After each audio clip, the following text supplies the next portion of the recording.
This lesson is about simplifying radicals. Our objective here takes us through these two rules for radicals that we'll be using. The first one is that you can take radicals, and if they're separate two radicals with the same index, you can combine the radicands and multiply.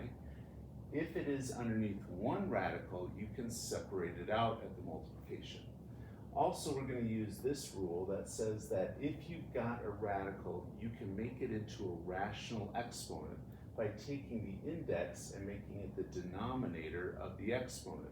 So we get p over n as our exponent, and then we can work with simplifying using what we know about fractions. So on this problem, some of the tips are, we're going to use exponents on the variables, and also we're going to find common denominators. Now, one assumption I'm going to make for this video is that none of the variables are negative numbers. That avoids any issues with absolute value at this point. So let's start with this first one. I'm going to take this and separate it. I'm going to make the 48 into the square root of 48. And then I'm going to make each of the variables into a fraction exponent. 13 over the index, which is 2.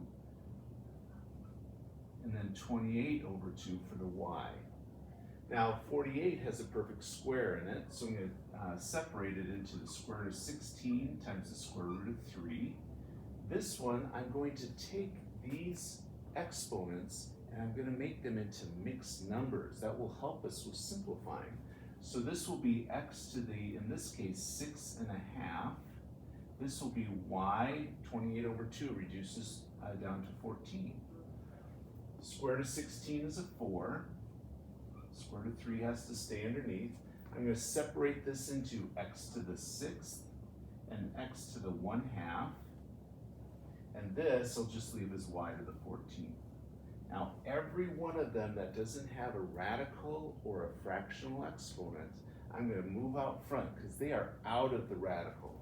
So 4x to the 6th, y to the 14th are all out of the from underneath the square root. And then I'm left with the square root of 3, and then this x to the 1/2 I'll put back into radical form and make it square root of x. So those two now can combine back together. So I get 4x to the 6th, y to the 14th, times the square root of 3x. Now this one, I've got two separate radicals with different, each of them have a different index. Now on this one, I'm going to take advantage of the rational exponents and then find a common denominator. So for this one, because of the fact that the indices are different, I'm going to go ahead and put the 4 to the exponent with a fraction, okay, because that will allow me to combine with this one. This will be x to the 7/3, y to the 2/3, times, and this one I'll put 4 to the 1/6 power, x to the 1/6 power, 1 on the as the exponent, the denominator becomes the index, and then y to the 8/6 power.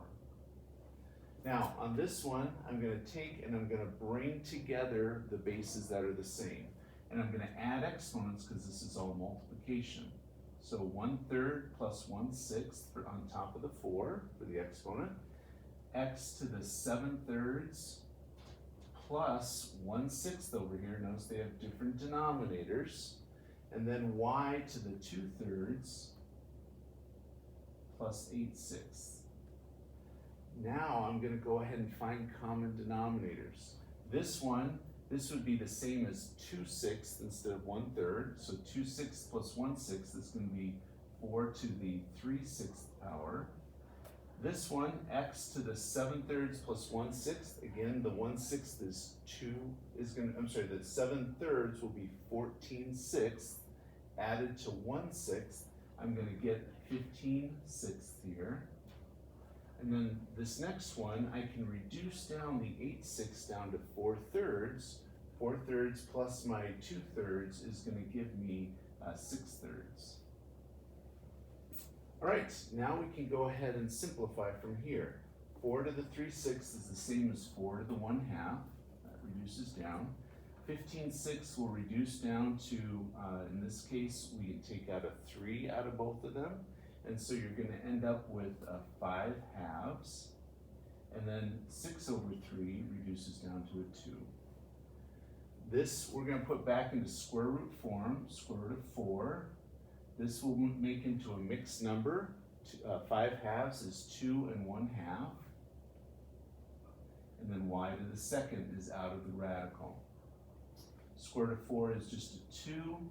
X to the 2 1/2 is going to be x to the second times x to the 1/2, and then y squared. Now we'll bring together all the things that are out of the radical. We've got 2x to the second, y squared, and then we'll have the square root of x left over. So the key ideas here are when we have variables, we're going to put them to the rational exponents, work with common denominators to bring them together and simplify.